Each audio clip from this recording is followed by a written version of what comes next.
Welcome back to Quiet Town Tales, where we keep wandering the quiet back roads of America, finding the small places that tell their stories in unexpected ways. Tonight, we visit a town where the walls themselves speak, a place where history isn't just remembered, it's painted across buildings, turning everyday structures into open-air galleries. This is Judd, North Dakota, known as the City of Murals. Population around 65 to 76. Nestled in the rolling prairie of Lemoore County in southeastern North Dakota, Judd sits along a quiet stretch of highway. The town covers a small patch of land with wide fields all around, grain elevators in the distance, and the endless sky overhead. Judd began in the early 1900s as a railroad stop and farming community. It had a school, churches, stores, and families who worked the land. Life here was simple, tied to the seasons, the harvest, and the trains that once passed through. As the years went by, like many small prairie towns, Judd felt the slow pull of decline. Young people moved away, buildings emptied, and the place risked fading into memory. But in the 1990s and early 2000s, something beautiful happened. Local residents, artists, and community members decided to fight back, not with words, but with paint. They began covering the sides of buildings with murals, large, detailed paintings that told the town's story.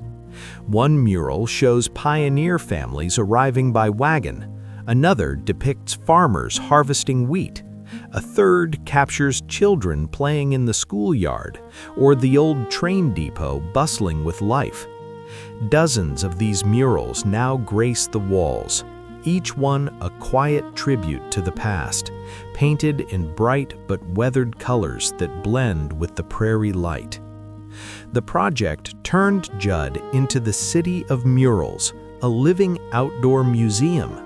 Travelers driving through or locals passing by can stop and read the history on the walls, seeing the faces of those who built the town, the tools they used, the dreams they carried. One of the oldest buildings still stands, the Judd Store, operating continuously for over a century. It sells basics, coffee, snacks, and serves as a gathering spot for the remaining residents. The post office is nearby, keeping the mail moving, even in this quiet corner. Today, Judd endures with its small population, a handful of families, and those murals that refuse to let the past disappear. The paintings fade gently in the sun and wind, but they are touched up when needed, keeping the story alive for anyone who pauses to look. Judd shows us sometimes history doesn't need books or museums. It can live on walls, in colors and brushstrokes, reminding us of the people who came before and the simple lives they led on the prairie. If you're ever driving through North Dakota, look for the signs to Judd. Step out, walk the street, and let the murals tell their quiet tales. Thank you for listening to this peaceful story. If these glimpses of America's hidden corners bring you calm, please subscribe, turn on notifications, and we'll explore another overlooked place soon. Rest well, and good night from Quiet Town Tales.